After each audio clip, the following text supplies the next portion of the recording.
Hello everyone, this is Mehdi and welcome to another episode of the Subcontinent. Our program aims to address important issues in the subcontinent which affect the governments, people, organizations and the region as a whole. We will try to explain the issues, break down controversies surrounding them and try to have some external perspectives from experts and people alike. In this edition of the Subcontinent, we are going to talk about the future of the United States troops in the region following the withdrawal from Afghanistan. Then we will explore alternative scenarios for Washington to maintain its military presence in the region. The United States has postponed the withdrawal of its military forces from Afghanistan yet again. The Biden administration has said the troops would leave the country before the anniversary of the 9/11 attacks. However, the deadline seems more symbolic than pragmatic, considering the recent rise in terrorist attacks across Afghanistan. After 2 decades of military presence in the country, the U.S. seems to be left with no good options. Late in February 2020, the United States and the Taliban signed a peace agreement in Qatar's Doha. The accord was officially titled the Agreement for Bringing Peace to Afghanistan, but the Afghan government was excluded from the talks.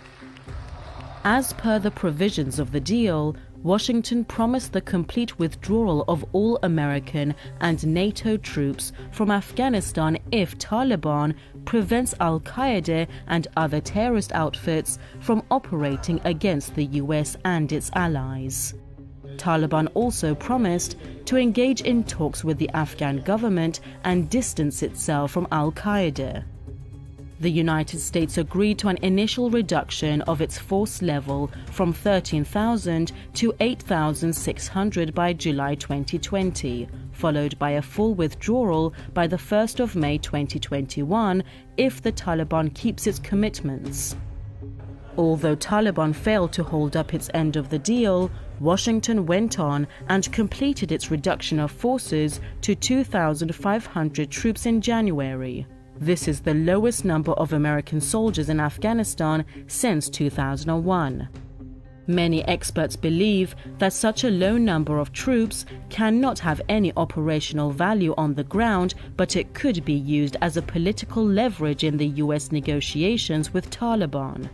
However, President Joe Biden did not use this as a bargaining chip and announced plans for the full withdrawal of the remaining 2,500 troops on September 11th, the 20th anniversary of the 9/11 attacks. According to the plan, NATO troops would also follow the same withdrawal timeline.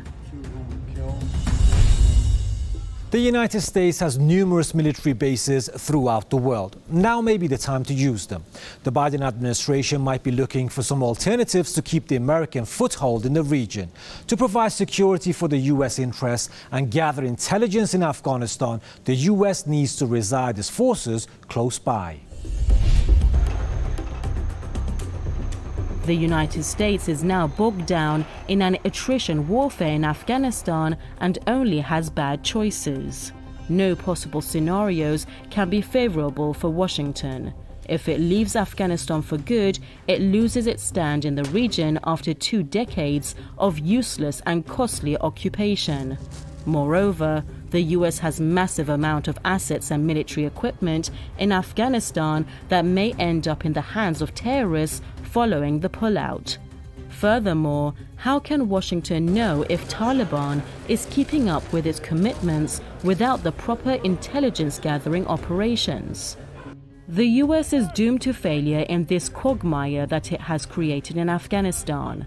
There is no victory in this war, as all future possibilities lead to different levels of defeat for Washington.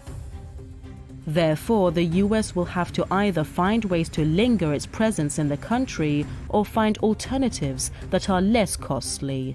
It may opt for a stronger diplomatic mission, for example through a castle embassy in Kabul or an army of contractors across the country.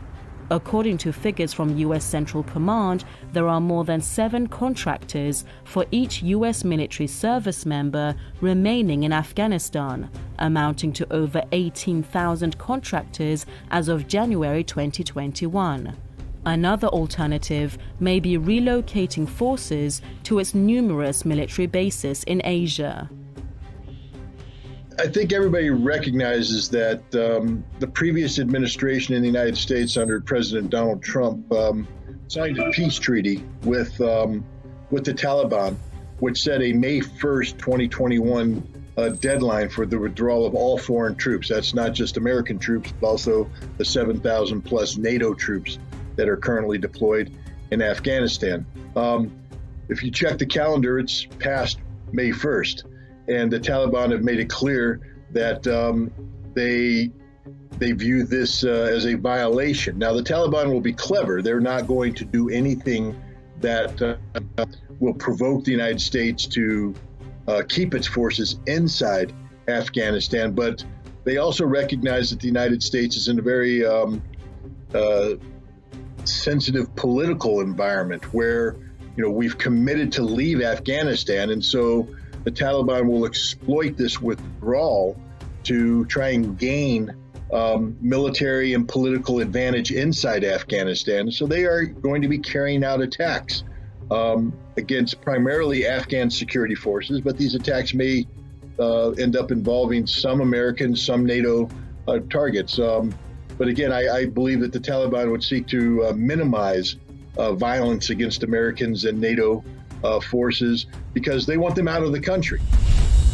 The U.S. military has presence on every continent. For most of the recent history, the U.S. claimed some existing threat and set up a military base in a region near the source of the alleged threat. But it almost never left the base afterwards. There is no exact public number for the U.S. military bases outside of its borders, but some sources say the number is between 500 and 800 in over 80 countries. It splits the world in 6 regions, each with its own permanent and temporary bases. Map of the bases, you see the greatest concentration of overseas bases are near Russia's population center in the East, in the Middle East, and in East Asia.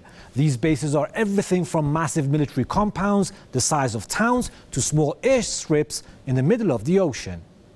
If the United States continues its airstrikes or other so-called counterterrorism operations in the region following the supposed withdrawal from Afghanistan, it needs to be close. So all the neighbors of Afghanistan and other regional countries can be viable destinations. Some of them seem more favorable than others, such as Kyrgyzstan and Uzbekistan, as well as Pakistan and India.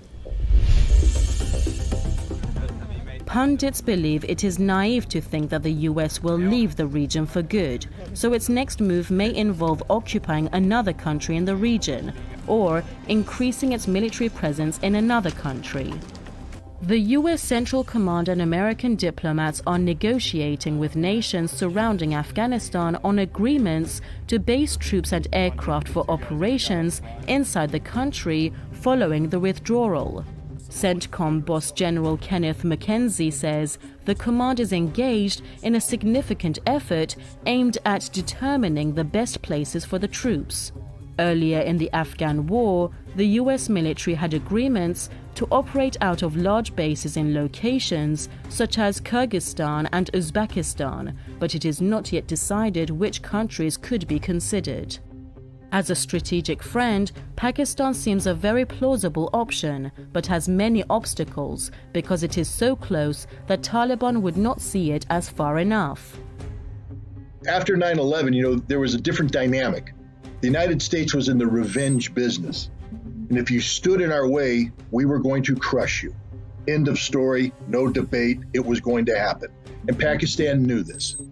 So even though Pakistan didn't want the United States operating, and remember that Al-Qaeda and the Taliban were affiliated with the Pakistani intelligence services. They were receiving aid and training and equipment, and they were operating as a proxy of Pakistan. So Pakistan didn't necessarily want the United States to be operating, but they had no choice because they recognized the United States had to go in and exact its revenge. And so Pakistan opened up its territory. It allowed the United States to use some of its bases to operate out of, but more importantly, it allowed the United States to use its port facilities to deliver the tremendous amount of logistics. The vehicles, the fuel, the equipment were all shipped into Pakistan, then trucked over into Afghanistan. And to this day, Pakistan has never totally shut that down. They've made noises. It's been difficult. Some of the convoys have been blown up. And the United States was forced to go to Russia, of all places, and get the northern transit route, from Russia across Turkmenistan, Uzbekistan, Tajikistan, into Afghanistan that way.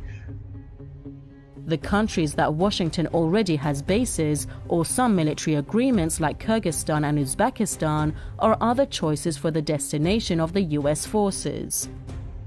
Uzbekistan, Kyrgyzstan, Tajikistan are viable options if their governments open the bases up to the United States and if Russia continues to allow the United States to supply these bases from Russian territory. The United States would ship, and the way this worked is the United States shipped material into the Black Sea. They landed at Georgian ports, and then they were shipped by rail from Georgia onto Russian territory, and then on to Turkmenistan, through Turkmenistan, and into Uzbekistan. American military airlift capability was allowed to overfly Russian territory. The last time I checked, the United States and Russia aren't getting along too well. And I don't think Russia is going to be inclined to allow the United States to continue to have this kind of access. So without that access, without Russia saying, yes, you can use our territory to supply your bases in Uzbekistan, there are no bases in Uzbekistan. India may also be Biden's solution.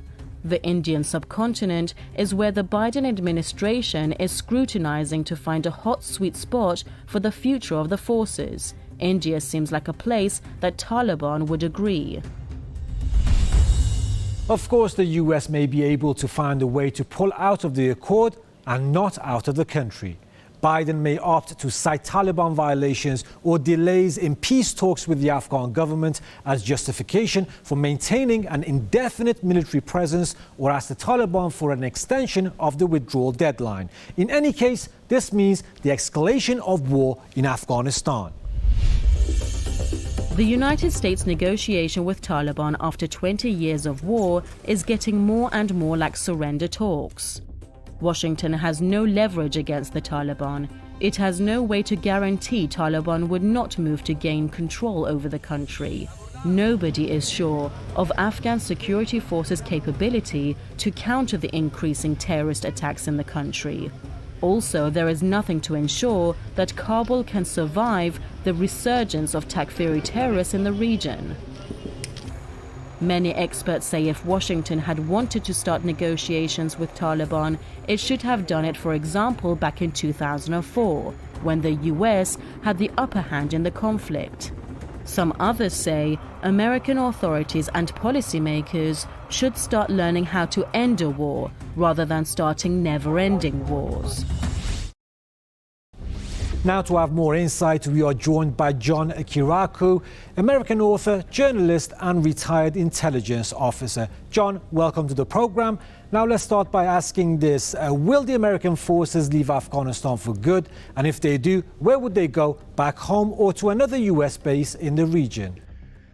Yes, I think that this is the real deal. I think they are going to leave. Most of them will probably come back to bases in the United States. These troops will not be relocated to bases in the region. Is that the United States negotiates troop levels with each country.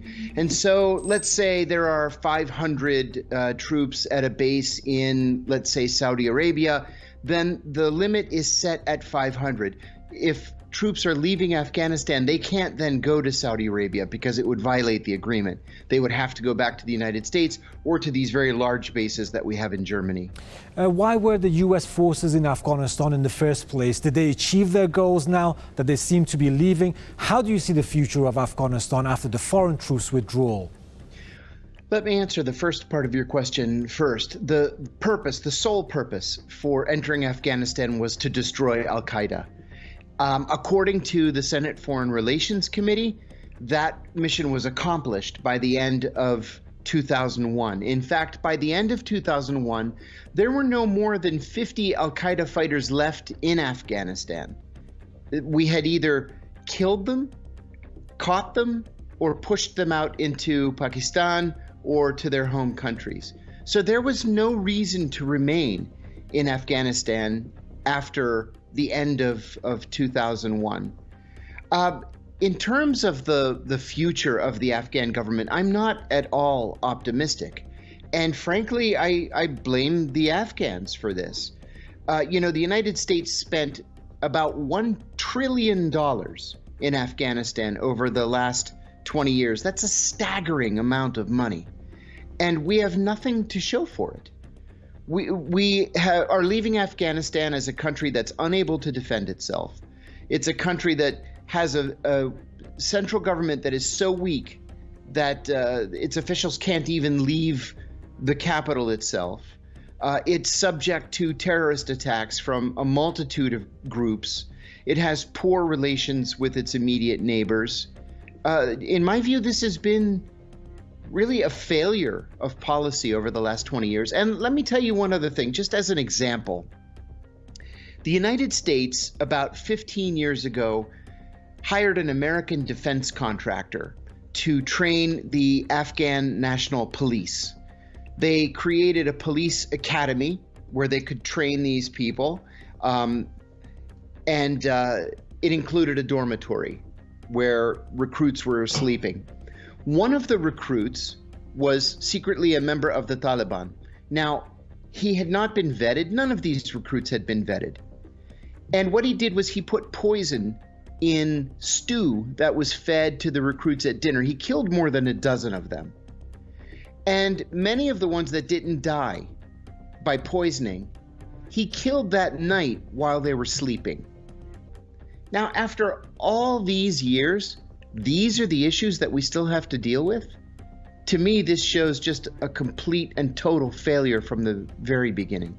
Thank you, John. We'll just give you a little break and let's take a look at how the global media has covered the issue. President Joe Biden says the United States met its objective of attacking Afghanistan 10 years ago with the assassination of Osama bin Laden, adding that since then, our reasons for staying have become increasingly unclear, with the terror threat now in many places, keeping thousands of troops grounded and concentrated in just one country and across the billions of dollars spent each year makes little sense to me and to our leaders, Biden said. Provincial officials from across Afghanistan have warned of mounting losses in a series of attacks, some with heavy casualties, since the United States officially began its withdrawal on May 1st. But the Pentagon insists that the withdrawal was going according to plan, with no surprises. It's not a foregone conclusion in my professional military estimate that the Taliban automatically win and Kabul falls, General Mark Milley, the chairman of the Joint Chiefs of Staff, told reporters at the Pentagon. Although troops will leave, the Pentagon, American spy agencies and American allies will maintain a less visible presence in the country. The departure will not include the 1,000 troops maintained in the country off the books, as Pentagon sources told the New York Times, including elite Army Rangers working for both the Pentagon and the CIA. More troops will remain positioned in neighboring countries, and attack planes will be within rapid reach, forewarned of insurgent fighters by armed surveillance drones. Civilian contractors may also play a role on the ground. Thank you, John, for your wait. And now we have more questions for you, obviously. If the U.S. removes its troops from Afghanistan, will it increase its number of forces in neighboring countries such as Pakistan? I don't think there will be an increase in the number of troops at bases in the region, especially in Pakistan. And that's because we have a very difficult relationship with Pakistan. You know, I served there in 2002, and The Pakistanis are of two minds of the United States. One, they cooperate with us like brothers on the issue of counterterrorism. On other issues, we have a very difficult relationship with Pakistan, to the point where they don't trust us on broader international issues, international affairs. They trust the Chinese. They have a closer relationship with the Chinese, economics, trade, foreign affairs, defense cooperation. But, you know, the United States abandoned Pakistan in the 1980s when Ronald Reagan was president because we had pushed the Russians out. And that was really our goal. It was very short-sighted.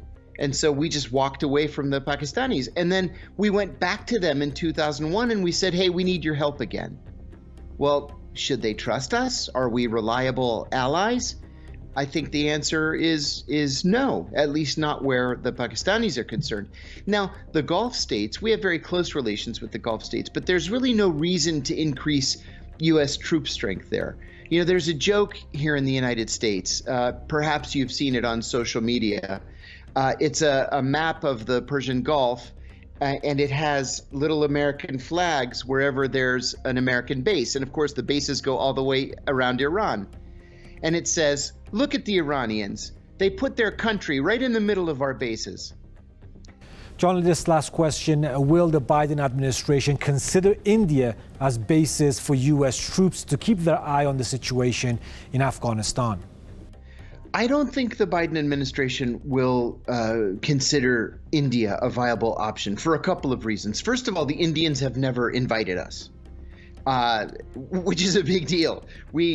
We've worked hard over the years to improve relations with India, beginning during the Clinton administration. Traditionally, we had very poor relations with India because they were close to the Soviet Union.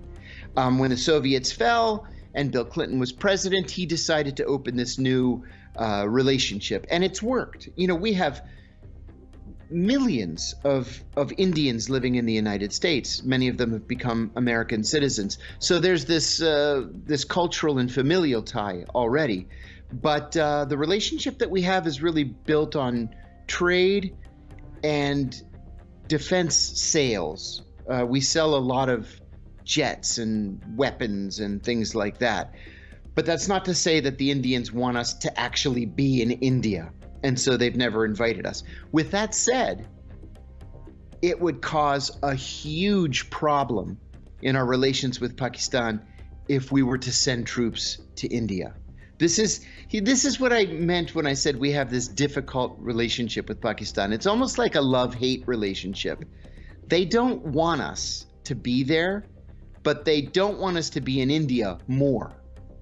And so if they were to choose the lesser of two evils, they would rather have us in Pakistan so that we would be paying them instead of paying the Indians. Thank you, John, for your precious time. Now let's take a look at how the social media has covered the issue. Dr. Bishnu Hari Nepal has predicted that the US military would not leave Afghanistan as far as their interests are safe there. Yasser Karvan has pointed out that generations of Afghan people hate foreign forces on their soil.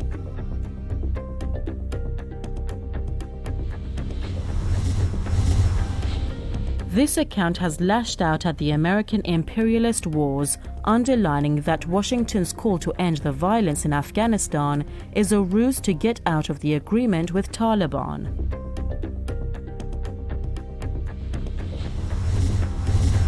This account believes that US should withdraw its forces from all the countries in the region, be it Syria, Iraq, or Afghanistan.